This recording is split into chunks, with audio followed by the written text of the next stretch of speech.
The gavel struck once, heavy and hollow, echoing through the long wooden chamber. "All rise," the bailiff announced, his voice steady but lacking warmth. And as if by one shared instinct, the entire courtroom stood. Shoes shuffled against the floor, benches creaked, and papers rustled faintly, before all sound settled into silence. At the far end of the room, behind the broad, polished bench, the judge appeared. His robe was black, flowing, but it did not fall to the floor. Instead, the robe draped over the wide wheels of his chair. Judge Nathaniel Harlow. For more than a decade he had ruled from that chair, his legs still, his eyes sharp. His presence was commanding, not because of the strength of his body, but because of the weight of his reputation. People said he was merciless. People said he had no patience for weakness, no sympathy for excuses. The robe was his armor, the bench his fortress, and the chair his throne. On this day, like so many before, his voice carried authority without effort. "Be seated." The room sat, and all eyes turned toward the man at the defendant's table. Before we continue, please do subscribe to my channel. He was in his late 30s, though sorrow had carved deeper lines into his face.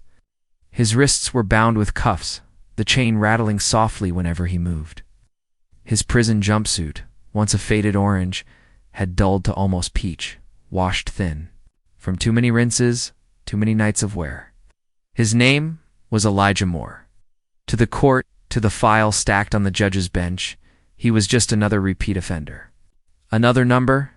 Elijah's head hung low, but his hands folded in front of him, trembled slightly as if they longed to reach for something or someone who was not there. The prosecutor, polished in suit and tie, adjusted his papers with confidence, Your Honor, he said, standing tall. "People recommend no less than 15 years. The defendant has wasted the court's time with his claims of innocence. His record is long, his remorse is non-existent, and his excuses," he paused for emphasis, "are endless."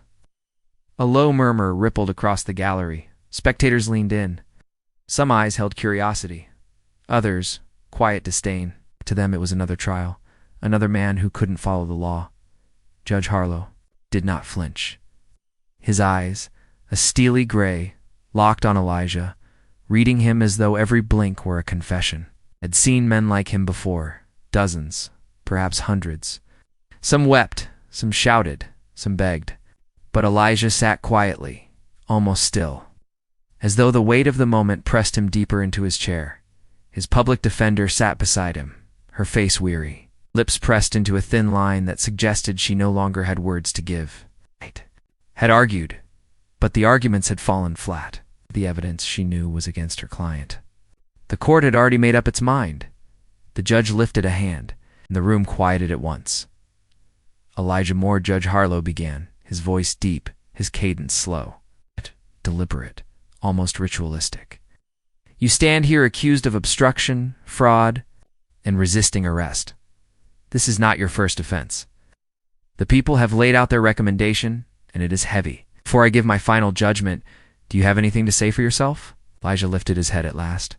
His eyes, dark and tired, met the judge's. There was no rebellion in them, no sparks of anger, only a weary sadness, and something quieter, deeper, like a hope so faint it hardly dared to breathe. He opened his mouth to speak, but before he could, the heavy courtroom doors creaked open. The sound was small, but in the stillness of the chamber it carried. Heads turned, whispers rose. The bailiff frowned, stepping forward, but then froze in confusion, because what entered was not a lawyer running late, nor a clerk with misplaced documents. It was a child, a girl, no older than 7, her shoes made. Soft, deliberate taps against the floor as she walked, one step, then another, down the long aisle between rows of benches. She wore a pale blue dress, neat but simple, the fabric brushing gently around her knees. Her hair was parted into 2 braids, tied with white ribbons that swung lightly as she moved. She carried no bag, no books, no toys. Only herself, small and steady, with eyes that did not flicker to the left or right, but fixed straight ahead. At first, the gallery laughed under their breath, uncertain. The guard muttered in disbelief. Lawyers raised their brows. The prosecutor blinked, thrown off rhythm, but the child walked on. Her steps unhurried, her chin lifted just enough to show she knew exactly where she was going. Past the benches, past the murmuring lawyers, past the guards who hesitated but did not move to stop her, until she stood directly at the base of the judge's bench. The silence was heavy, almost fragile. Judge Harlow leaned forward, confusion flashing across his face. "Who is this child?" he demanded. His voice, usually so controlled, cracked with genuine bewilderment. No one answered, and then the girl spoke. Her voice was soft, clear, carrying not with volume, but with a strange calmness that seemed to still even the smallest whispers in the room. "Let my dad go," she said, her eyes unblinking, "and I'll help you stand." For a moment, the words seemed to hang in the air, too strange to be real. Then the courtroom erupted. Laughter burst from one of the rows in the gallery. A chuckle slipped from the prosecution's table. Even one of the guards, unable to contain himself, smirked. The judge's mouth tightened. He struck the gavel once. "Order," he barked. But the room buzzed with disbelief. The girl didn't move. She didn't flinch. She didn't seem to notice the laughter at all. She simply stood, hands at her sides, eyes on the judge. As though this entire courtroom existed only for the two of them, Judge Harlow stared back, unsettled, his mind racing, and across the room, Elijah Moore's chains rattled as he shifted, half rising from his seat before the bailiff pressed him back down. "Please," Elijah said, his voice breaking, just let her speak." The judge's jaw clenched. His hands gripped the arms of his chair tightly. He should have ordered her removed. He should have dismissed this interruption at once. And yet, he hesitated because there was something in her eyes, something steady, something that unsettled him in a way no defense lawyer, no pleading man, no polished prosecutor ever had. The room waited, breathless, curious, disbelieving. The trial, for the first time in years, was no longer in the judge's hands. It was in hers. The girl stood still, so small against the towering bench, so quiet against the restless hum of the courtroom. The laughter that had rippled across the gallery was already fading. Not because anyone believed her words, but because there was something disarming about the way she carried herself. She was not nervous. She was not playing. She was not even shied. Her eyes, dark and calm, remained fixed on the child. Judge Harlow said at last, his voice sharp, meant to cut through the unease. "This is a court of law, not a playground. Who are you, and why are you here?" The girl tilted her head slightly, as if the question itself was too obvious to be asked. She clasped her hands in front of her, fingers lacing gently together. And when she spoke, her words were simple, steady, each one falling into the silence like a pebble into still water. "My name is Grace," she said. The name carried strangely, as though it held its own weight. For a long moment, no one spoke. The judge's brow furrowed. The prosecutor blinked down at his papers. Even the bailiff, who had stepped forward to escort her away, stopped where he was. Uncertain now, the judge leaned forward, his voice lowering. "Grace, you cannot be in here. You do not understand what this place is, what is happening here." "This is no place for," but Grace interrupted, her tone neither loud nor rude, only impossibly calm. "I understand enough. That's my dad." She turned slightly, pointing with the smallest of gestures toward Elijah Moore, still seated at the defendant's table, his hands trembling in their cuffs. The room grew tense again. Some eyes darted to Elijah, others back to the child. Gallery buzzed softly, hushed conversations spilling over the benches. The prosecutor cleared his throat. "Your Honor, this is highly irregular. I request the bailiff remove the child at once, so we may continue with sentencing." But before he could finish, Elijah's voice broke in, rough with emotion. "She's mine," he whispered. Then louder, though shaking, "She's my daughter." Gasps rose, quick and scattered. Judge Harlow's gavel struck once more. "Quiet," he ordered, but he did not tell the bailiff to move her. Instead, he studied her, his eyes narrowing, his jaw tightening. "You came here alone?" Credulous. "Grace." nodded, her braids swaying gently with the motion. Yes, no one brought you. No one stopped you. I walked in, she answered simply. The bailiff, shifting uneasily, finally spoke. Sir, she refused to stay outside. Shh.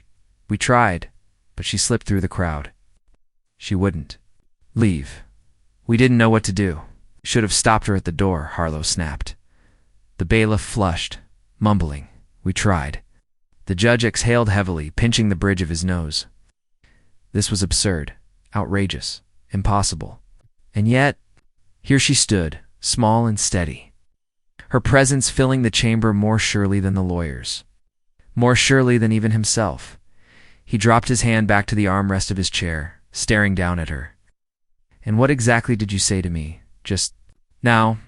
Grace lifted her chin, her voice quiet but unwavering. I said, let my dad go, and I'll help you stand. The gallery broke into murmurs again, but Grace did not turn. She did not waver. She stood like someone who had all the time in the world, like someone who already knew how this moment would end. Judge Harlow's lips thinned. Do you understand what you're saying, child? You have any idea who I am? What this place means? Yes, she replied softly. You're the man who doesn't walk anymore. You sit in that chair. Again, you stopped believing you could ever rise again. Her words struck like a whisper pressed directly against his chest. The judge stiffened, his hands gripping the wheels of his chair, his knuckles whitening. His eyes darkened. That is not your concern. Grace took a small step closer, the hem of her dress brushing against the base of his bench. Her voice lowered, softer still, as though meant only for him. But you want to walk? You always wanted to. It was too much. The laughter, the murmurs, the prosecutor's annoyed sigh, the defense attorney's bewildered stare, all of it melted into the background noise of a dream. The only sound that mattered now was her voice. Judge Harlow swallowed hard, his throat dry. This is ridiculous. Bailiff, but before he could finish, Elijah's voice cracked through the silence again. Please, Elijah said, his body leaning forward against his cuffs. Please, just let her speak. For once, listen. Listen. The judge turned his gaze sharply to Elijah. His glare meant to silence him, but Elijah didn't shrink back. He held his ground, even in chains, even with years of exhaustion carved into his face, and Grace did not move. Her eyes remained on the judge. Her hands, still folded in front of her, were steady.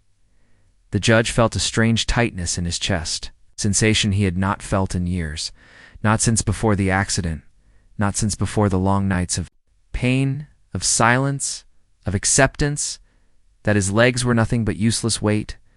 He looked away, gripping his chair more tightly, as if the hard metal rims could anchor him to reason. This is not a place for jokes or fairy tales, he muttered. Grace's lips curved into the smallest of smiles. Not mocking, not playful, but sad and knowing, as though she pitied him more than she pitied her father. This is exactly where it needs to happen, she whispered. The gallery hushed again. It was not her volume that carried her words, but the gravity of them. Everyone leaned forward now, as though compelled. Judge Harlow's pulse quickened, felt heat in his face, heat in his chest, and yet his legs, his useless, lifeless legs, were as they had been for a decade. He told himself it was nonsense. He told himself she was a child. But her eyes told him she saw more than she should. His voice dropped, quieter than he meant it to. What are you? Grace's answer was even softer, almost like a lullaby. I'm just a daughter, asking for her dad. And though the courtroom was filled with dozens of people, lawyers, guards, spectators, for that suspended moment, it felt as though there were only two, a judge, chained by disbelief, and a child holding the key. Heavy oak doors of the courtroom swung open with a groan that silenced the shuffle of papers and the low hum of whispers. For a moment, the air itself seemed to pause, suspended in expectation. Then came the sound, soft at first, almost a murmur building into something louder, sharper, till it filled every corner of the chamber. Laughter. Not the warm kind, that eases a room into comfort, but the brittle, mocking kind that slices through dignity like a knife, It started in the benches where the press was huddled, pens poised like weapons. Then it rippled outward, catching a few of the gallery members, until the sound tangled together in a chorus of disbelief. The cause of their amusement was not a joke, nor a blunder, but a girl who had just walked to the defense table. She couldn't have been older than 24. Her black suit clearly borrowed, hanging a little too loose at the shoulders and a little too short at the wrists. A single notebook was clutched to her chest, and her hair pinned in a bun that betrayed more nerves than elegance. Shimmered under the courtroom lights. She placed the notebook on the desk, smoothed it with trembling fingers, and lifted her chin. "Your Honor," she said, her voice steady but soft, "I will be representing the defendant." The words seemed to hang in the stale air like smoke. From the jury box, someone coughed. From the prosecutor's table, a smirk curled on the lips of Mr. Halloran, a man seasoned by 25 years of victories. His reputation was a blade, and everyone knew it. He leaned back in his chair, crossed one leg over the other, and regarded the young woman as if she were a child who had wandered into the wrong room. Then came the second wave of laughter, shorter, crueler, as though the entire courtroom had found its cue. A bailiff tried, half-heartedly, to hush them. Order, order in the court. But the amusement wasn't easily tamed. Even the judge, stern behind his bench, allowed the briefest flicker of disbelief before rapping the gavel once. "Silence," he said, though his voice carried more skepticism than authority. His gaze fell upon the girl. "State your name for the record." The girl did not falter. She drew a slow breath, as though she had practiced it 1,000 times in the quiet of her room. "Arya Coleman," she replied. "Defense counsel." Her declaration, so precise, so unwavering, only fueled the murmurs. A defense counsel with no partner, no papers, no seasoned senior, to guide her just a notebook, suit that didn't fit, and eyes that burned with something they couldn't quite name. The prisoner, seated beside her in shackles, turned his head at last. Till now he had remained still, a figure cut from stone. His broad shoulders stooped under the weight of years in chains. His eyes, however, were sharp, scanning her face with curiosity. It was as though he too wondered whether she was real or some apparition conjured by fate. Arya set her notebook down on the desk, the sound louder than it should have been, louder, even than the echoes of laughter that were still dying down. She opened it carefully, her hand trembling only once before she steadied it against the table. Mr. Halloran rose from his chair with the grace of a man who already believed he had one. He addressed the court, his tone dripping with condescension. "Your Honor, may I clarify something for the record?" The judge gave a slow nod. "Is the defense truly being conducted?" Halloran gestured with a flourish of his hand, by a girl who is yet to prove she knows the difference between an objection and a recess. Another ripple of laughter erupted, this time less restrained, feeding on the arrogance of the question. Arya did not flinch. Instead, she looked directly at the prosecutor, her voice quiet but clear. "I know the difference, sir," she said. "And I also know when fear dresses itself as humor." The room stilled. For the first time, Mr. Halloran's smirk faltered, though only briefly. He adjusted his cufflinks, dismissing her words with a scoff, but the air in the courtroom had shifted ever so slightly. The judge leaned forward, his expression unreadable. "Very well, the defense may proceed. But Miss Coleman," he paused, the weight of years pressing into his words, "you should know the gravity of what you are attempting. This is not a classroom exercise. A man's life is at stake." Arya nodded once. "I understand, Your Honor." She turned then to the prisoner, lowering her voice just enough that only he could hear. "My name is Arya," she said softly. "I know you don't know me, but I'm here now, and I'm not leaving." The prisoner's eyes narrowed, suspicion, battling with a flicker of something he hadn't felt in years, the faint shadow of trust. The bailiff announced the charges, each word heavy as it rolled across the room. Murder, premeditation, life without parole. The kind of charges that bury a man long before the verdict is read. The jury shifted uneasily, stealing glances at the young woman who dared to stand between such charges and the condemned. Halloran rose to deliver his opening statement. He spoke like a master storyteller, his words weaving guilt into every syllable, painting the prisoner as a monster in human skin. His voice rose and fell in practiced cadence, each phrase landing with precision. By the time he was done, the jury was already leaning toward his version of the truth when he sat down. The silence that followed seemed to mock Arya. All eyes turned to her. She rose slowly, the legs of her chair scraping against the floor. She gathered her notebook, though she did not open it this time. She walked to the center of the courtroom, her heels clicking against the polished wood, and faced the jury. Her hands trembled once only.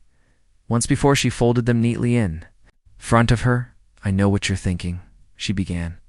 Her voice steady, but quiet enough that the jury leaned in to catch every word. "You're wondering if I belong here? You're wondering if I'm capable? Some of you might even be. Wondering if this is some kind of cruel mistake." She let the silence stretch, let the truth of her vulnerability hang in the air. "But what I ask you to remember is this. This is not my trial. This is not about whether I'm too young, or too inexperienced, or too alone. This is about the man sitting beside me. A man who, like every one of us, deserves to be seen not as a headline, not as a shadow, but as a human being." The laughter that had once filled the room had dissolved into silence.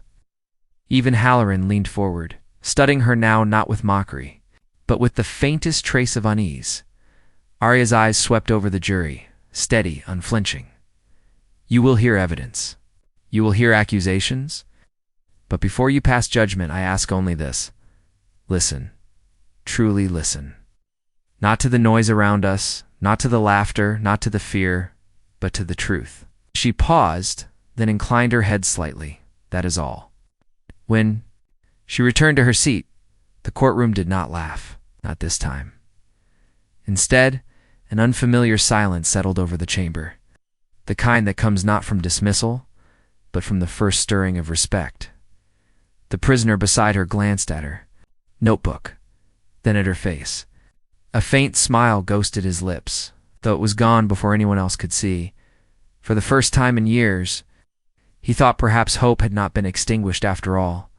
The courtroom had grown used to seeing sharp edges, weapons and verdicts like hammers striking stone. But when Grace stood, the air shifted.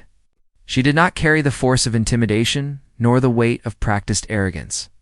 Instead, her presence felt quiet, steady, almost tender. Judge Henderson adjusted his glasses, as if puzzled by her composure. Prosecutors leaned back in their chairs, exchanging half-smirks, wondering how long the new girl would last before stumbling. Even Marcus, the prisoner still in chains, raised his head slightly, his brows pulling together as though he couldn't decide whether to laugh or to listen. Grace turned toward him, but her eyes softened instead of hardening. And in that softness, she posed her first challenge, gentle, almost fragile, yet daring enough to silence the restless crowd. "Marcus," she said, "not the defendant, not the accused, but his name, spoken like it mattered. When they laugh, when they say you're nothing, do you believe them?" The courtroom went still. For a moment, Marcus didn't answer. His lips pressed into a thin line, his chest rising with shallow breaths. A faint scoff slipped from one of the older lawyers at the prosecution's table, but Grace didn't flinch. She waited, patient as still water. Marcus's voice came rough, uncertain. "Why shouldn't I believe them?" Grace nodded slowly as though she had expected this. She stepped closer, not too close, but enough to show him she wasn't afraid. Her words carried no thunder, only the steady rhythm of sincerity. "Because every time you believe their laughter," she whispered, "you hand them a piece of yourself. And if you give them enough pieces, one day you'll stand here with nothing left." The gallery shifted uncomfortably. The bailiff blinked. And Marcus, the man whose reputation carried only shadows, blinked too. His shoulders sank, not in defeat, but in thought. It was the first time anyone in that room had seen him look uncertain. Grace then turned not to the judge, not to the jury, but to the laughter that had still lingered like a foul taste in the air. She faced the prosecution's table. "You see a criminal," she said softly. "You see a man defined by his worst mistakes. But what if the story isn't finished? What if you are laughing at a chapter you don't yet understand?" The smirks dimmed. Her voice grew steadier, warmer, weaving through the courtroom like a quiet melody. "Every one of us in this room has made choices we regret. Some of us hide them behind titles, pine-polished shoes, or crisp suits, or the weight of authority. But Marcus, he doesn't get to hide. His chains show his mistakes for him. That doesn't mean there's nothing more inside him." The room breathed differently now. Marcus tilted his head, his lips parting as though to argue, but the words didn't come. Instead, he stared at Grace with something he hadn't shown anyone: curiosity. Judge Henderson cleared his throat, his voice gravelly with age. "Miss Taylor, are you making an argument or giving a sermon?" Grace bowed her head respectfully, her tone still soft. "Perhaps, Your Honor, I am reminding us all that justice is more than punishment. It is also the courage to see a person fully beyond the laughter, beyond the fear." The judge leaned back, his eyes narrowing, not in disapproval but in thought.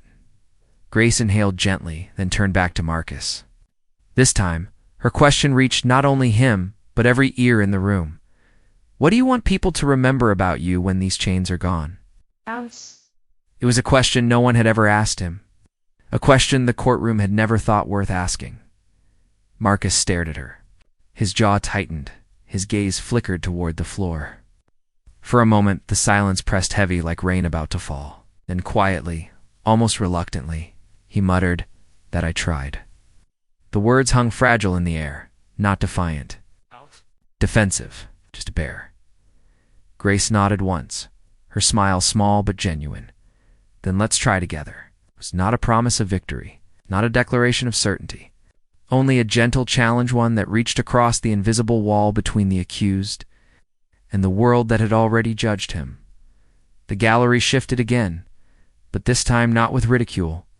Something in the air had changed, softened, unsettled. The comfort of cruelty. The laughter that had once filled the room seemed suddenly distant, almost shameful.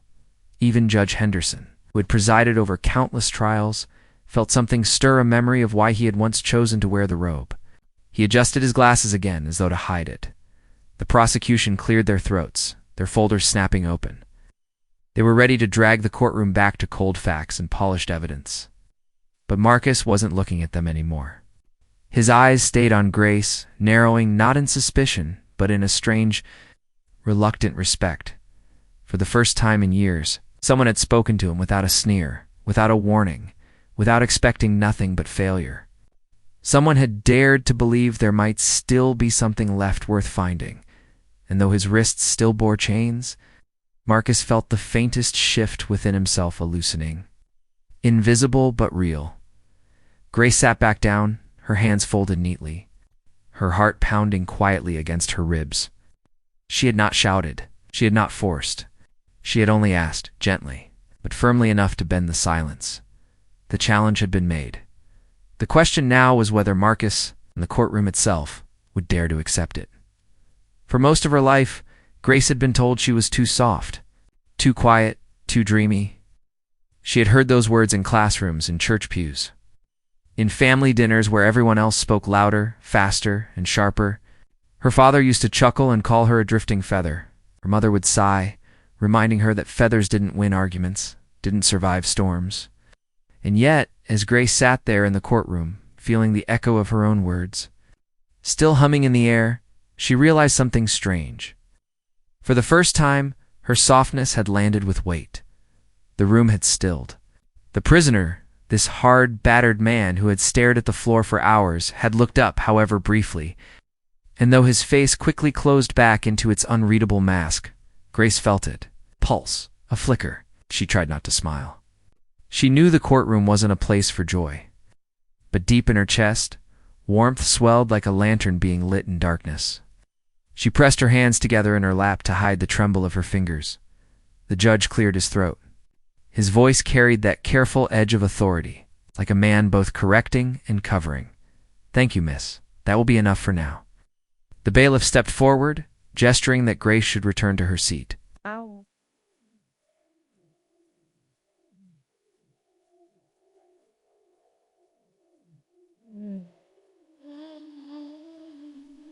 Her knees quivered as she stood, but she walked steadily back to the pew she had entered alone. The laughter from earlier had not returned. Instead, whispers slithered through the benches. Some curious, some doubtful. Some irritated. Grace lowered herself onto the hard wooden seat, exhaling slowly. Her heart pounded so loud she feared the people near her could hear it. She stared down at her hands and tried to quiet her breathing. She had spoken. She had been heard. On the other side of the railing, the prisoner's chains rattled faintly as he adjusted his stance. His eyes lingered on the place where the young woman sat. No one else in the room noticed, but he did. For months, maybe years, he had lived as a shadow in the Sistema case number, a file, a face, to be judged, but never really seen.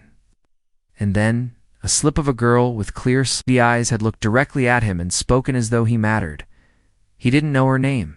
He didn't know why she was there. But something about her words, about the softness in her tone, pressed against the calluses of his spirit like water against parched earth. He shifted, uncomfortable with the unfamiliar ache rising in his chest. The prosecutor noticed the movement. He smirked, mistaking it for nerves. His papers rustled as he prepared his next round of questioning. Grace let her gaze wander toward the tall windows at the side of the courtroom. Sunlight streamed in, catching the dust in slow, lazy swirls. The light reminded her of mornings at home, when she would rise early to read, while the world outside was still asleep. She remembered her mother's disapproving shake of the head. Books won't feed you. Dreams won't shield you. Be practical, Grace. And yet here she was, sitting in a courtroom, not because it was practical, but because something deep inside had urged her to come. She hadn't understood it then. She still didn't, not fully. But she knew this. Her voice had broken through, however briefly. And that was no small thing. The judge continued his questioning, but Grace barely heard the words. Her focus drifted. To the man in chains, who was he? What had brought him here? She had heard rumors in the hallway before entering that he was dangerous, violent, beyond saving. But she had also seen the way his shoulders hunched, the way his eyes had once been young before they grew tired. She thought of the psalms she whispered at night, the verses about broken reeds not being snapped, smoldering wicks not being extinguished. Is he one of those reeds? One of those wicks? The thought stirred her further. As the session recessed for a brief break, people stood and stretched. Lawyers shuffled papers, journalists scribbled notes, guards kept their eyes sharp. Grace stayed seated, small and still. Among the movement, a woman beside her leaned close, whispering with the sharpness of someone who enjoyed cutting. "You're brave, dear," or foolish. Speaking up for a man like him. Dangerous business. Grace turned her head, meeting the woman's narrowed gaze. For once, she didn't lower her eyes. Her voice was quiet but steady. Everyone deserves someone to believe they can be more than their worst mistake. The woman scoffed, gathering her purse, but said no more. Grace sat back, her heart fluttering again. She hadn't planned those words, they had simply flowed out of her. And though fear trembled at the edges of her courage, there was also strength, forming like roots taking hold beneath her. Meanwhile, the prisoner's mind would not rest. Her voice kept replaying in his head, soft but persistent. Oh. It tugged at memories he had long tried to bury memories of when he was young, and someone once had spoken to him with hope instead of judgment. He hated that it hurt. He hated that. It mattered. But it did. The guards began leading him out toward a holding room. As he passed by where Grace sat, his eyes flicked toward her again. Just a second, just a flicker. But she noticed. And though he said nothing, she felt it. A recognition. A question unspoken. Unspoken. The stirring within her deepened. When the recess ended, the room settled back into order. The judge called the proceedings to resume, his gavel echoing across the chamber. Grace folded her hands again, steadying her breath. Oh. She didn't know what would happen next, or if her words would change anything.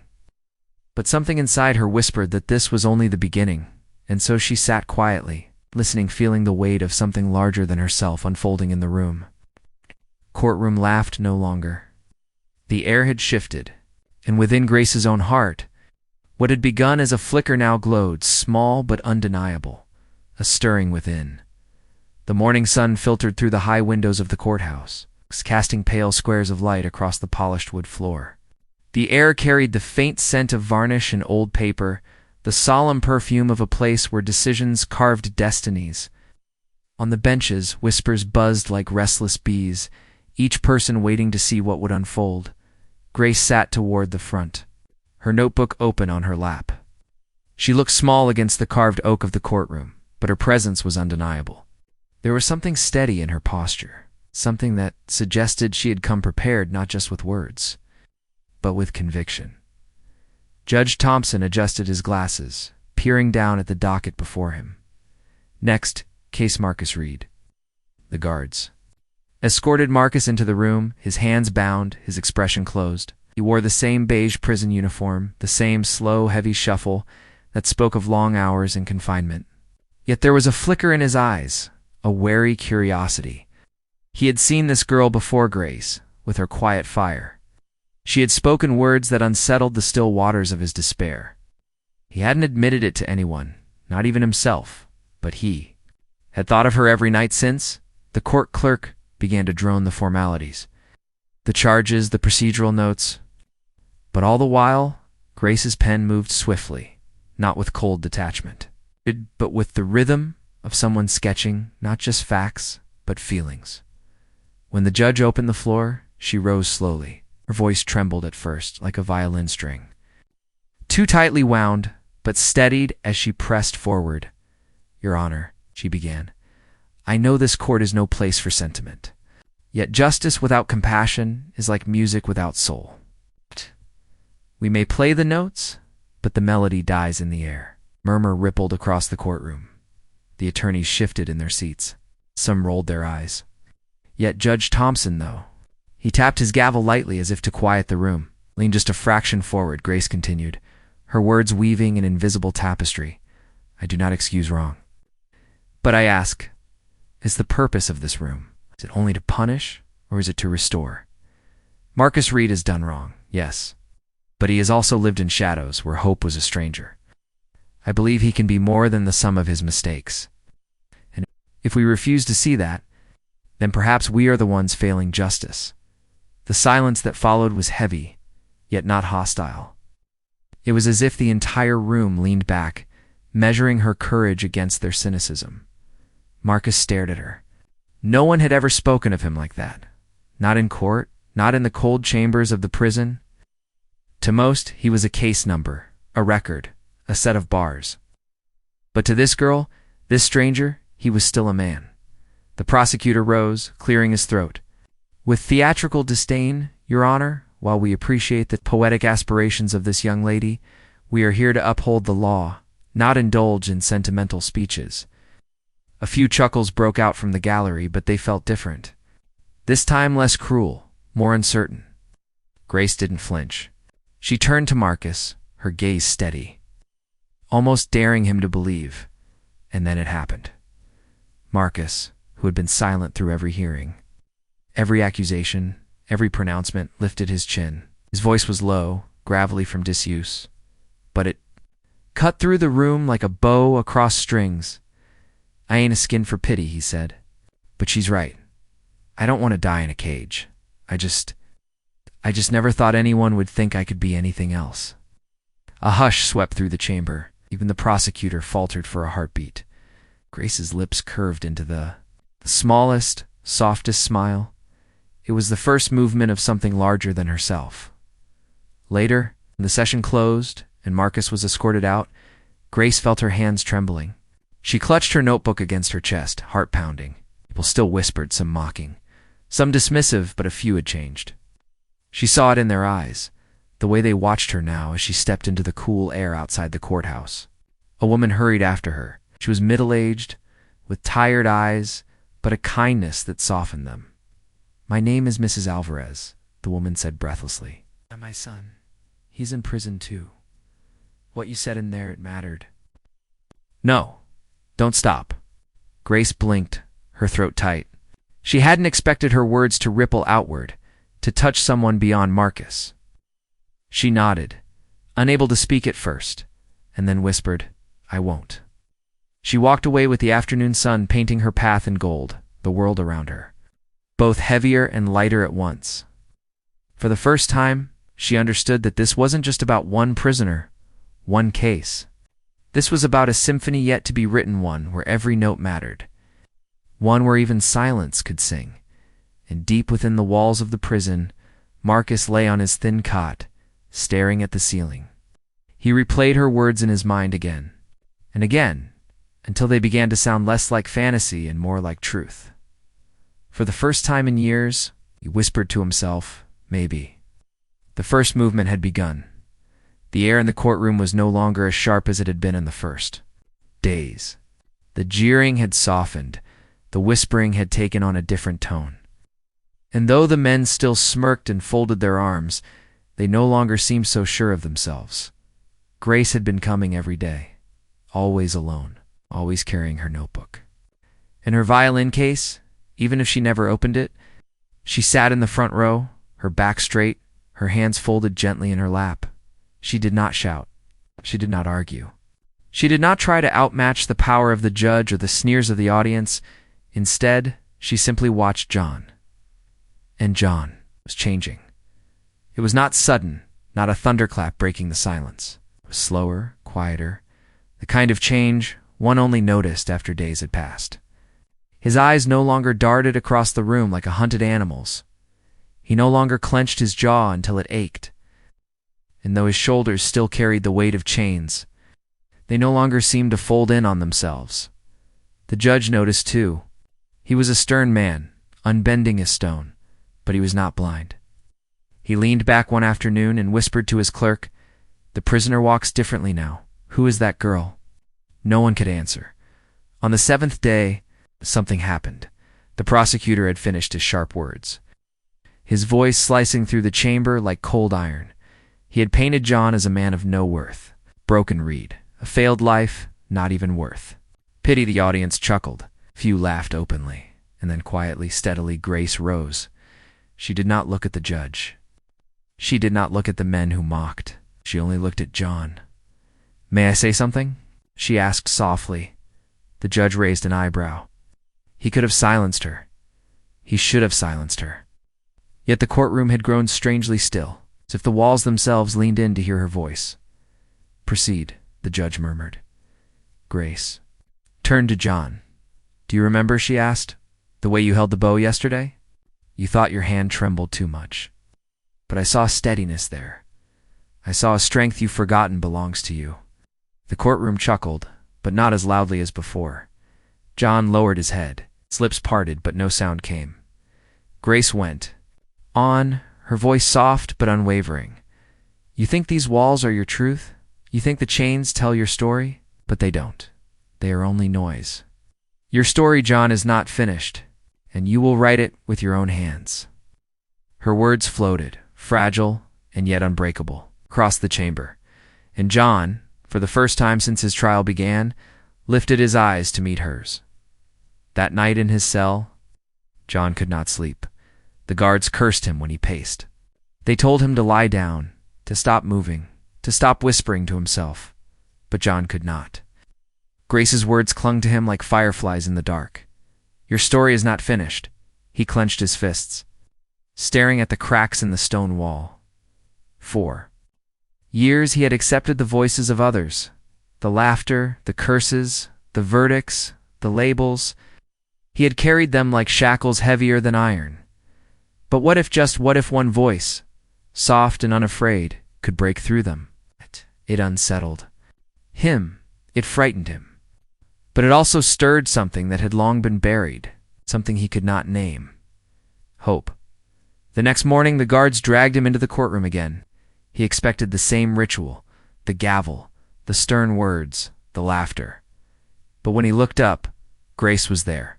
And in that moment, John realized something. The laughter no longer crushed him. He still heard it sharp, dismissive, cruel, but it did not sink as deeply as before. It clattered against something inside him that Grace had begun to build. Wall, a shield. No, not built by Grace. built by him. But she had placed the first stone. As the trial proceeded, John found himself watching the faces of those who laughed. They no longer looked so powerful to him. Their cruelty looked tired, predictable, empty, and when he turned to Grace, he saw her nod. Just once it was as if she knew by the 8th day something unthinkable happened. When the prosecutor spoke, John spoke back, not loudly, not angrily, but firmly. "I am not the sum of your words," he said, his voice even. The courtroom gasped.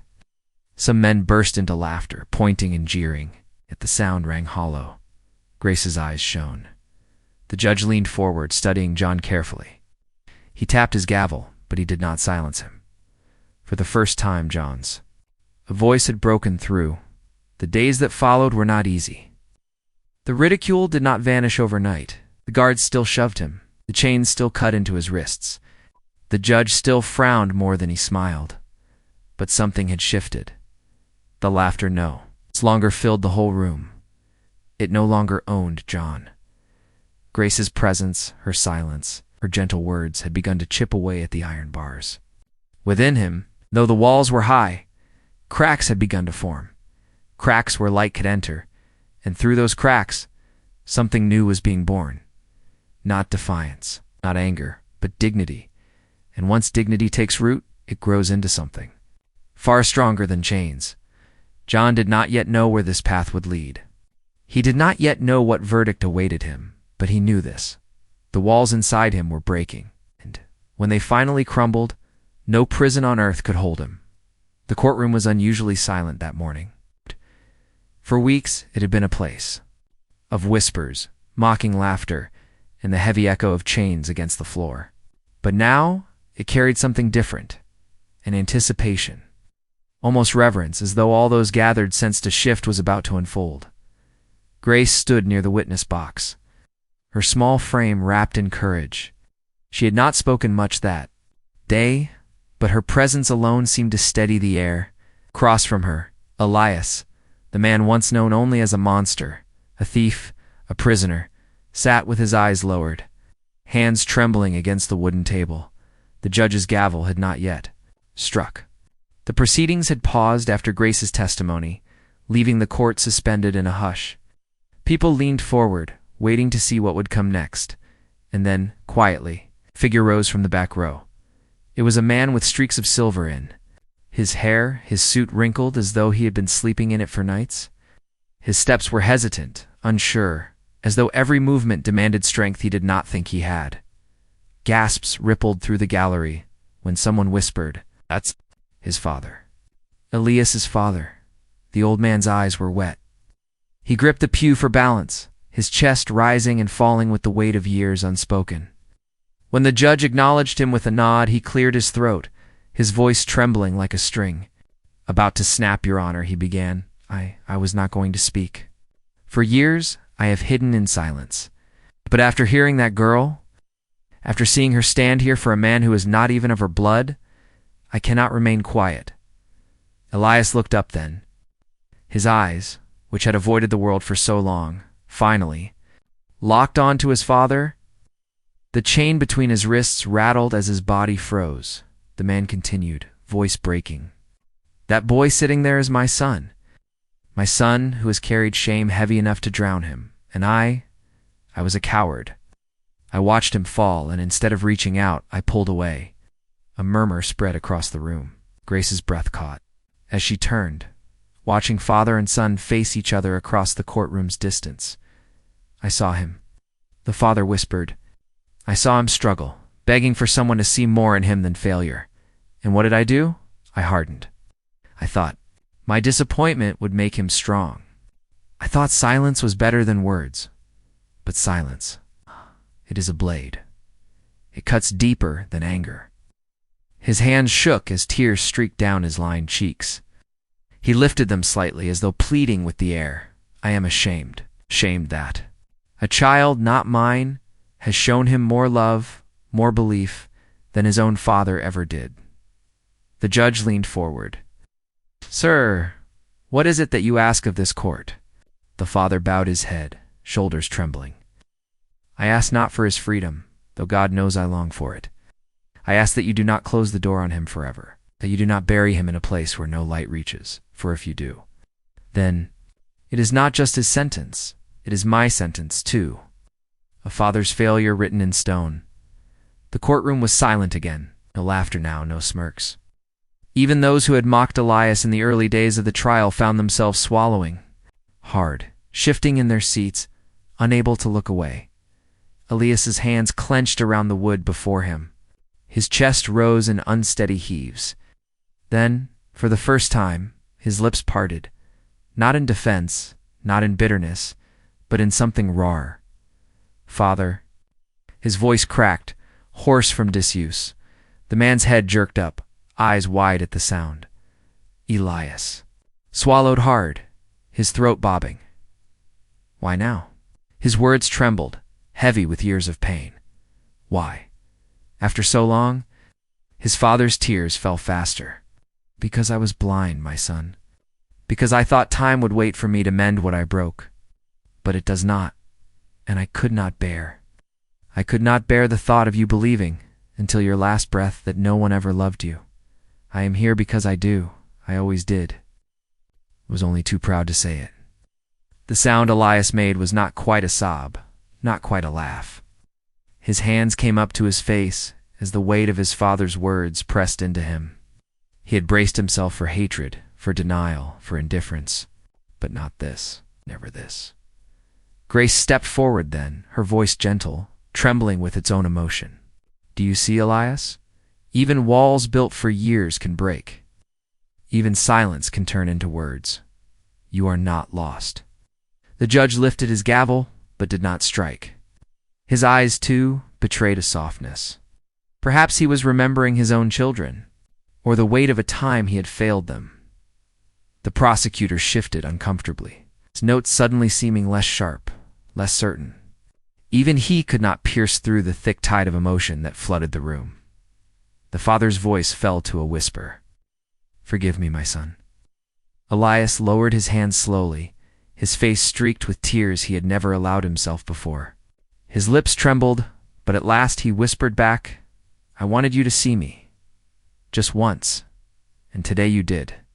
The words cracked something open in the room. Some in the gallery wept quietly. Others bowed their heads, unable to watch without feeling their own hidden wounds stir. For Grace, it was confirmation. She had believed all along that Elias was not defined by the chains at his wrists, but by the heartbeat within his chest. And now, in front of all, that truth was laid bare, not by her voice alone, but by the tears of a father who had come too late, yet still chosen to come. The judge finally spoke, his voice low but firm. This court will adjourn until tomorrow. The gavel struck. But the sound that lingered after was not wood against wood. It was the sound of chains rattling softly, not in defeat, but in release, as though Elias's soul had taken its first breath in years. And in the silence that followed, a father's tears fell, not to break him, but to begin the long, painful work of mending what was broken. The courtroom air was heavy, but it wasn't the weight of silence this time. It was the weight of secrets that had lingered in shadows for too long, waiting for the smallest crack in the wall to spill into daylight. And Grace had been that crack, though she herself did not yet fully realize it. The prisoner sat with his head bowed, fingers pressed against his temples as though holding back something too vast for his mind to carry. His father's tears, still glistening from earlier, had not gone unnoticed. The jury, once so amused by the oddity of a girl daring to speak, now leaned forward in cautious curiosity. Judge Holloway cleared his throat. Mr. Barnes, he said, his voice low and deliberate, you asked earlier what this display had to do with your case. I am beginning to think it has more to do with it than any of us realized. The prosecutor shifted in his seat, adjusting his glasses with a sharp, almost annoyed flick. Your Honor, we are drifting. The matter before this court is evidence, not emotion. But Grace, small and steady in her seat, spoke before the judge could reply. Sometimes emotion carries evidence that paper never can. The room held its breath. Grace didn't mean to challenge anyone, not really, but her words cut through like truth often does, quiet, piercing, undeniable. The prisoner raised his head. His eyes met hers again. Not with the anger of before, not with the scorn of a hardened man, but with the hesitation of someone deciding whether to risk everything by telling what had long remained unsaid. And then it happened. I didn't do what they said, his voice, cracked, soft, yet echoing. The courtroom erupted in whispers. I didn't. He gripped the edge of the table, knuckles whitening. I took the blame. I had to. The prosecutor slammed his hand on the desk. Objection, Your Honor. This outburst overruled, Judge Holloway said, his face stern but his eyes sharp with interest. Let him continue. The prisoner swallowed hard, his breath ragged. It wasn't me who pulled the trigger. It was he stopped, chest rising and falling. His gaze flickered to the back of the courtroom where two men sat rigid. There. Suits too polished, their eyes too cold. They had remained still throughout the trial, but now one shifted, almost imperceptibly, and the prisoner's voice faltered. Grace noticed. She was too young to understand the full power games of grown men, but she was not too young to feel the weight of fear pressing into the prisoner's shoulders. The father, the once stoic man who had wept, rose again, his voice trembling. It's time. His words cracked in the middle, not from weakness, but from years of silence, snapping at last. The courtroom buzzed louder. Tension mounting like thunder, clouds.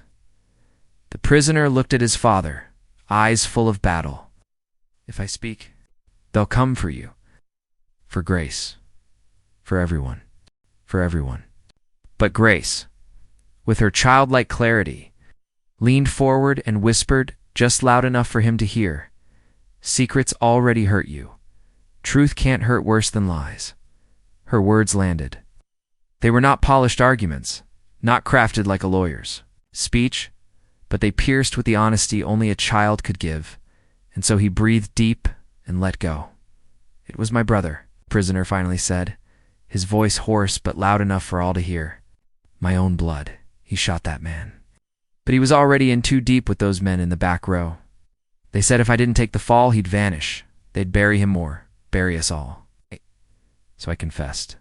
Gasps, murmurs.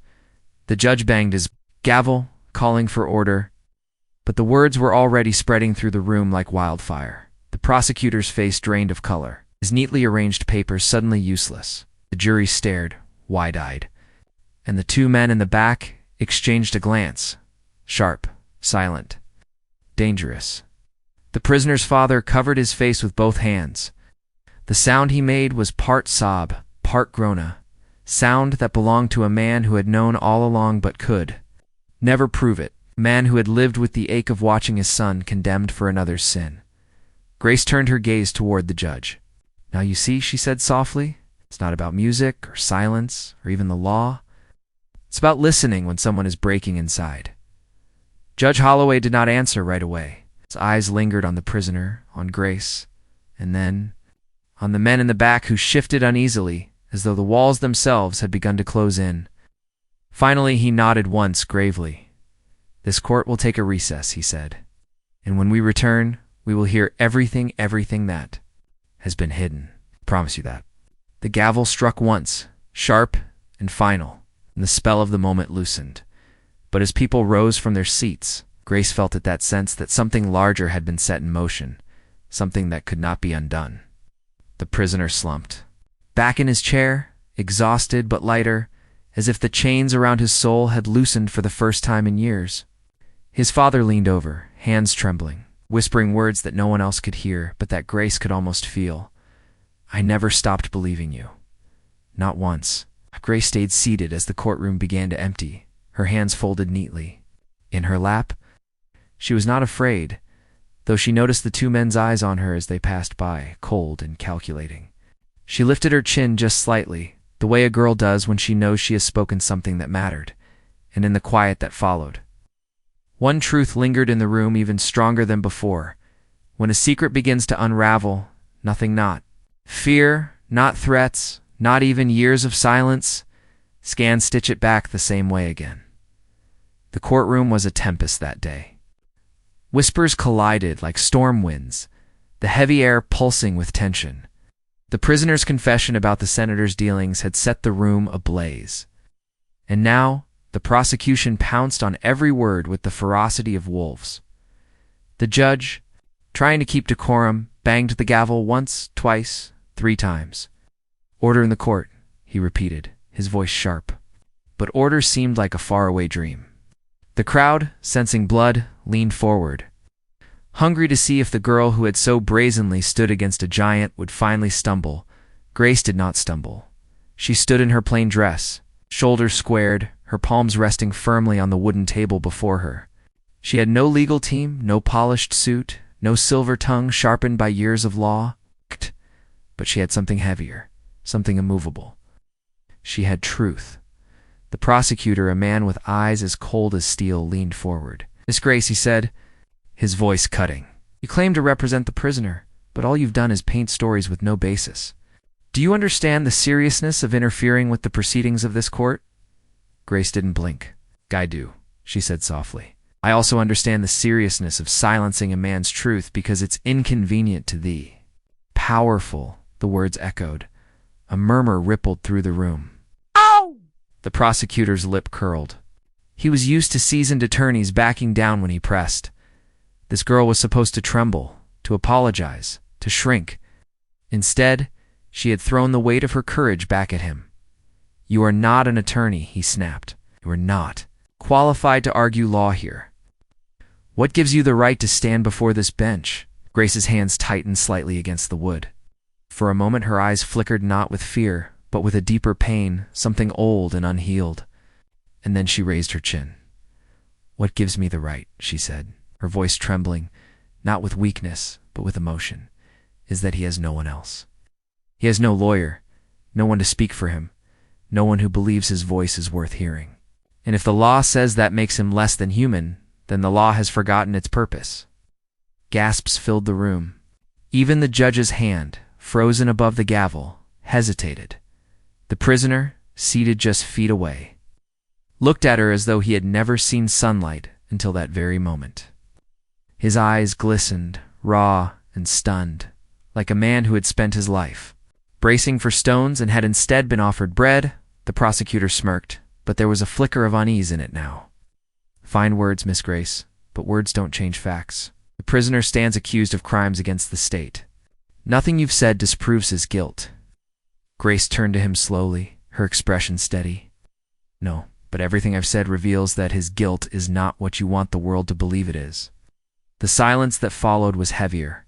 Then the loudest shout, the judge leaned forward, his brows furrowed. "Miss Grace," he said cautiously, "this court is bound by the law, not sentiment."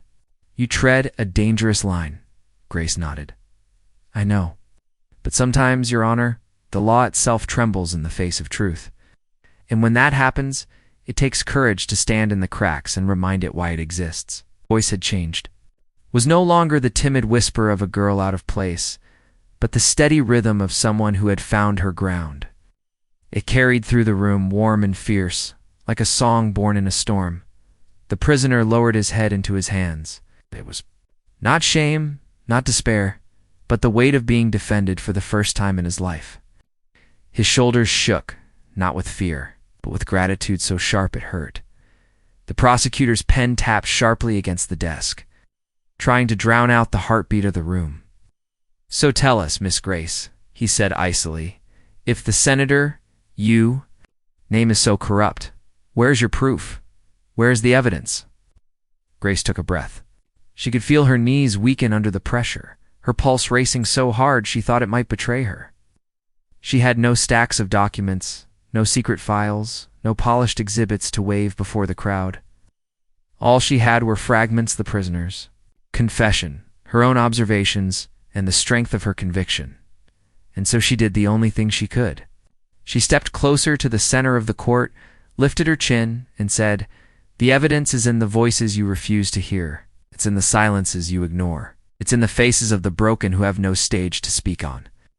And today, I am lending this man my voice because his has been buried under fear for too long." It was madness, some thought. Foolish, reckless, But in that madness was something undeniable, something even the prosecutor could not mock away. The judge's eyes softened, though his tone remained formal. "Miss Grace, you understand the gravity of these accusations? To name a man of such power in this court is not only bold, it could ruin you." Grace's chest rose and fell. Her voice, when it came, was quiet but resolute. "Then let it ruin me, but don't let it bury him." The words struck like thunder. For a moment, everything stilled. The jury shifted uneasily in their seats. Some looked away, some leaned in closer. And in the gallery, where the townspeople sat, a strange quiet. Reverence began to bloom. Grace stood there, alone yet unshaken, a simple girl with nothing to shield her but truth. She should have looked small, fragile, out of place. Instead, she looked unmovable. Like the first stone of a wall, no storm could wash away. The prisoner lifted his gaze to her. And for the first time in years, his lips curved not into bitterness, not into mockery, but into the faintest shadow of a smile. And in that moment, even those who doubted her could not help but feel it. The ground itself had shifted. Grace had held her ground, and the courtroom would never be the same. The courtroom had always been a stage for power. The echo of polished shoes across marble floors. The silence before verdicts. The tension of argument, sparring, and legal fire, all of it built upon a foundation where one voice, one decision, always towered above the rest, the judges. But on this particular morning, as Judge Matthews entered, something in the air shifted. He walked not with the stiff certainty of a man armored by tradition, but with the heavy awareness of someone who had witnessed too much. His robe, usually flowing like an impenetrable curtain of authority, seemed lighter, thinner, as though the truth Grace had planted in him had begun to seep into its very threads. The courtroom rose, a tide of bodies showing respect out of habit, more than conviction. He nodded absently and took his seat. But instead of immediately calling order, as he always did with firm control, he lingered in silence. His hand hovered over the gavel. His eyes scanned the room, pausing briefly at Grace, who sat quietly at her usual place, her hands folded neatly, her gaze lowered in humility yet burning with resolve. "Court is now in session," he finally said, his voice steady but less sharp than usual. The case before him wasn't one that would typically draw headlines. A mid-level fraud charge. Young man in his 20s, restless in his seat, trying to look untouchable while his eyes betrayed the panic of someone cornered. But to Judge Matthews, this wasn't just another file on his desk. This was another soul, another story. And ever since Grace's words had pierced him, words that spoke not of laws and statutes but of wounds and healing, he could no longer see cases as lines in a... He saw people. "Your Honor," the prosecutor began, rising briskly. "The state presents clear evidence, sit," Matthews interrupted softly. The prosecutor blinked, startled. "Sir," I said, "sit." The courtroom shifted uncomfortably. This was not how things were done. Matthews leaned forward, folding his hands, his gaze landing directly on the young defendant. "What is your name, son?" he asked. The boy hesitated. Nathaniel, sir." "Not sir, Judge. But today, maybe just a man who wants to understand." The boy's lawyer looked confused. The prosecutor frowned. A few reporters raised their pens, sensing something unusual. "Tell me, Nathaniel," Matthews continued, his voice low, carrying more weight than if he had shouted. "Why are you here? Not give me the line your lawyer coached you with. I want to know what brought you here, not just to this building, but to this moment." The boy shifted in his chair, shoulders stiffened, his jaw tightened. But when Matthews's eyes held his, the fight drained slowly. I needed money," Nathaniel muttered. "For what?" "My mom," the boy whispered. "She's sick. We don't got insurance. I didn't know what else to do." A hush fell across the courtroom. Even the prosecutor lowered his gaze. The boy's lawyer cleared his throat awkwardly, as though unsure if he should step in. Judge Matthews leaned back. He had heard every excuse, every trick in the book. But something in Nathaniel's trembling voice felt different, polished, raw. It wasn't a crafted defense. It was a cry. And Matthews remembered the faces he had judged coldly, the pleas he had dismissed, the tears he had thought of as manipulation. How many had been genuine? How many had needed not punishment but understanding? For a moment his eyes flicked toward Grace. She wasn't smiling, wasn't gloating. She simply watched, as if her heart already knew what was happening inside him. The prosecutor broke the silence. Your Honor, regardless of the defendant's circumstances, the law is clear. I know what the law says. Matthews cut in, his voice firm, but not in anger, more like a father who had finally understood discipline must balance with mercy. But the law is not blind in this room. Not anymore. Gasps rippled. A whisper swept the benches. The defense attorney nearly dropped his papers. Grace's eyes glistened, her lips parting as if in a silent prayer. Matthews turned to Nathaniel. What you did was wrong. Fraud steals from the honest, and I cannot excuse it. I will not chain you to a system that feeds on despair. You will not walk free, Nathaniel, but neither will you rot in prison. Instead, I will assign you to a community program under my oversight. You will work, you will repay what you took, and you will care for your mother. If you fail, if you lie again, the consequences will be harsher than you can imagine. Do you understand? Nathaniel's mouth quivered. Tears threatened to spill, but he blinked them back, nodding quickly. Yes, sure, shush, thank you. Thank you. The prosecutor began to protest again, but Matthews silenced him with a single look. The gavel came down, but softer than ever before. Not like a hammer of condemnation. It's more like a promise. The session ended in stunned quiet. People filed out whispering, shaken not by scandal but by something far rarer, mercy witnessed in a place known only for judgment. When the benches emptied and silence returned, Matthews remained seated. His hands trembled against the wood. He had broken the unspoken rules of his profession. Judges were not meant to reveal their hearts, or meant to be iron, untouchable, unquestionable. But Grace had shown him that true authority was not in hiding one's humanity, it was in rising above fear to show it. He looked over at her one last time before leaving the bench. For the first time since she had walked into his courtroom, he offered her a faint, tired smile, and she, still seated, lowered her head humbly in return. For both of them, it was clear. A judge had risen that day not by lifting the gavel higher, but by bowing his heart lower. The courtroom felt different that morning. It wasn't just another trial, not anymore. The air didn't weigh down with dread, nor did it hum with the usual chatter of cynicism. Instead, there was a strange kind of expectation, as if everyone sensed that something new had taken root, something fragile but undeniably alive. Grace stood near the front, her notebook in her hands. She wasn't trembling this time. She wasn't timid or unsure. Her posture was steady, her chin lifted with quiet strength. She had grown in these weeks in ways no one in that courtroom could ignore.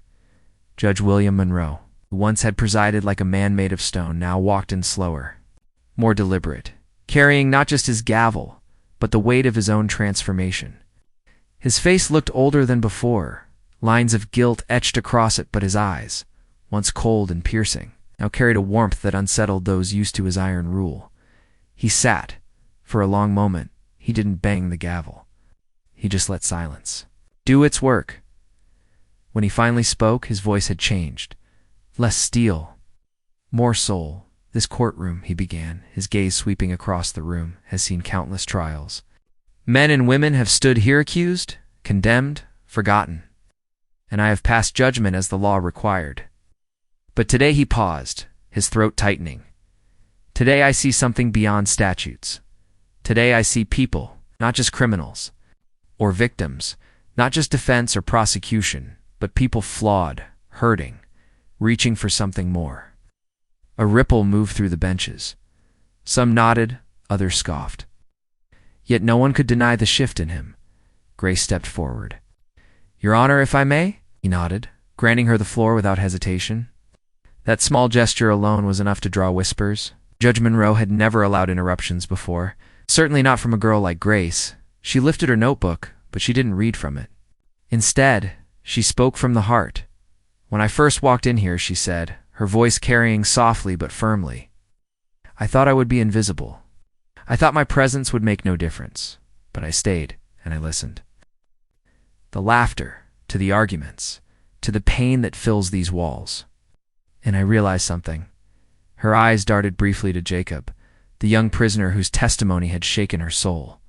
He held her gaze, no longer hollow, but alive with something close to belief, I realized.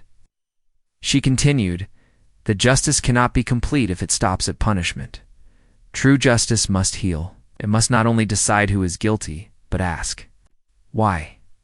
It must not only punish the broken, but seek to mend what was shattered in them. The prosecutor shifted uncomfortably, clearly ready to object. But the judge raised a hand to silence him. Grace pressed on, her cheeks glowing. I know I am young. I know I am small in this place. But even a small voice can change an echo. What I've heard here, what I've seen, has convinced me that we must do better, not later. Now the courtroom grew still. Even those who mocked her before seemed to lean forward, caught in the sincerity of her words. Judge Monroe leaned back in his chair, studying her with pride and wonder as though watching something sacred unfold. Finally he spoke. Miss Grace, you've done what no seasoned lawyer or politician ever dared do, reminded us of our humanity. You've reminded me of mine. His voice trembled, but he didn't look away. He turned his gaze toward Jacob. Mr. Rivers, you stand accused. By the letter of the law, you may indeed deserve the sentence laid before you. But justice, true justice, requires me to look deeper, to ask not only what you did, but who failed you before you did it. And it requires me to believe that a man is not the sum of his worst mistakes, but the measure of his willingness to rise after them. Gasps filled the air. Some muttered angrily. Others whispered in awe. The prosecutor stood sharply. Honor, with all due respect, this is highly irregular. Monroe's gavel struck, not with rage, but with certainty. Sit down, counselor. Today, the law will not be weakened, but it will be redeemed. Grace's heart pounded. Tears blurred her eyes, but she blinked them back. The judge continued, his voice now resonant with authority that was no longer cold, but fierce with compassion. This court will no longer be a place where laughter mocks pain, where verdicts are handed out like chains without keys. From this day forward, justice in this room will mean something greater. It will mean the search for truth, the pursuit of healing, the belief in redemption. For every case I preside over, I will not only ask what crime was committed, but what wound was left untreated. And I will seek not only punishment, but the possibility of restoration. He turned toward the jury who sat wide-eyed, unsure whether to be inspired or afraid. You are not here to destroy lives. You are here to hold lives accountable while also remembering that mercy is not weakness, but strength. The words rang out, filling every corner of the room. For the first time in years, applause broke out, not loud, not brash, but steady and heartfelt. Rising from those who had long sat in silence, Grace clasped her notebook to her chest, her body trembling not from fear but from the enormity of what had just been spoken. She had sparked it. She had lit a flame in a place that had long been dark. Jacob's shoulders shook. He covered his face with his hands, tears slipping through his fingers. His chains clinked softly, not as shackles of shame, but as the sound of something loosening inside him. Judge Monroe looked at him with steady eyes. Mr. Rivers, your path will not be easy. The consequences of your actions remain. But if you are willing, this court will not discard you. This court will walk with you. The man nodded, broken yet whole in a way Grace had never seen before. It was not the end of his trial, nor the rewriting of the law itself, but it was a beginning, different kind of justice. When court adjourned, no one left quickly. People lingered, whispering, processing. Something had shifted in them. Grace walked out slowly, the sunlight spilling across her face. For the first time, she didn't feel like an intruder. She felt like someone who belonged not just in the courtroom, but in the story of what it could become. Judge Monroe emerged a few steps behind her. His usually stoic expression softened when their eyes met. Miss Grace, he said quietly, almost reverently. You've changed this court. You've changed me. Don't ever doubt what a single voice can do." Grace smiled through tears, her heart swelling with a peace she had never known, and as she stepped into the open air, she realized justice was not a fixed stone. It was a living thing. And that day, it had begun to breathe again. The courtroom had shifted. What was once an arena of punishment had become something else entirely, a place where silence was no longer fear, but reflection. Grace sat with her hands folded, still as stone but her eyes alive. The judge's gaze rested on her often as, though drawing strength from the calmness she radiated, Harlan's father remained seated near the front. A man whose shoulders sagged with years of guilt, yet who seemed to rise a little taller each time his son turned toward him. The quiet boy from the diner, the one who had slipped Grace her forgotten notebook, watched with wide eyes, as though this unfolding story meant more than meant hope. The trial, which had once seemed so clear-cut, was now blurred. Not blurred by confusion, but by complexity.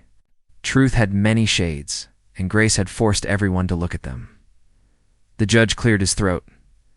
"We have heard arguments. We have seen tears. We have seen a courtroom humbled by honesty. But justice demands something more." He leaned forward, his robe falling like heavy curtains from his arms. "Miss Grace, you have challenged us to remember that justice is not only the punishment of wrongs, but the nurturing of what is still right within a person." The court acknowledges this. Gasps rippled through the room. It was not the language of law. It was the language of a man moved. Grace swallowed, her throat tight, but she did not speak. Had already spoken enough. The prosecutor, once fierce and unyielding, now shifted in her chair with an air of reluctant concession. Even she had been softened, not defeated, but reminded. The judge's eyes turned to Harlan, who stood with trembling hands at his sides. "You are guilty," he said. The words fell like stone, unavoidable. But guilt does not end the story. It begins another. The law will sentence you to time served in prison, but this court will also order something rarely seen in these chambers. A hush spread. Even deeper than before, you will serve the remainder of your sentence in a rehabilitation program. One where the focus will not only be confinement, but restoration. You will meet weekly with those you have harmed if they agree, to listen and to face the weight of your choices. And you will also assist in teaching younger offenders, those walking the path you once walked, that there is another way. Harlan's lips parted. His father covered his mouth with his hand, choking back a sob. "And when your time is done," the judge finished softly, "this court will not see you as a man broken by punishment, but as one rebuilt by the grace of others. Justice must punish, yes, but true justice must also heal." The gavel struck. Not with the harsh crack that had begun this trial, but with a sound that seemed gentler, as though even the wood had been changed by the day. Afterward, people did not rush out as they usually did. They lingered as though the air itself asked them to stay a little longer. Porters sat quietly, pens unmoving, unsure how to capture what had just taken place. Grace rose slowly, gathering her books. She had not won, not in the way most would measure victory, yet something inside her whispered that she had been part of something rare. As she turned to leave, a voice called hesitant, "Miss Grace." It was Harlan. The guards allowed him a single step forward. His voice shook, but not from fear. "Thank you for seeing me, for not letting them end me with their anger." His eyes glistened. "I don't deserve it. I'll try to live like maybe one day I could." Grace's chest tightened, but she gave him only a soft nod. Words were not needed. The seed had been planted. Time would tend it. Outside the courthouse, the sky had shifted too. The heavy gray clouds of the morning had broken, and streaks of light spilled through as though the heavens themselves had been listening. People walked slower, quieter, touched by something they could not fully name. Harlan's father approached. Grace, his steps unsteady, his hat twisting nervously in his hands. "I can never thank you enough," he said, his voice raw. "Hey, give me back a son I thought I'd buried while he was still alive." His eyes brimmed, and for a moment he could say no more. Grace touched his hand briefly. "Him once. Now, you'll raise him again different this time." The man nodded, swallowing hard. Different this time. That night, the courthouse stood silent, its tall pillars gleaming in the last of the day's gold. Inside, the gavel sat at rest, as though exhausted but at peace. And somewhere in the city, a man named Harland sat behind iron bars but four. The first time, the bars did not feel like the end of his story. They felt like the beginning. Grace walked home under the evening sky, her steps unhurried. She thought of all she had witnessed: arid, laughter, tears, defiance, surrender. She thought of how fragile justice could be when left only to rules, and how strong it became when touched by compassion. She breathed in the night air, the cool wind brushing her cheek, and though she was only one young woman, with books too heavy for her bag, she felt tall. Tall enough to keep walking into a world that desperately needed more of this, more of justice that healed. Not only punished, and somewhere deep within her heart, a quiet truth settled like a lullaby. Sometimes the greatest verdict is not written on paper, but in the lives forever changed by mercy. The end. The end.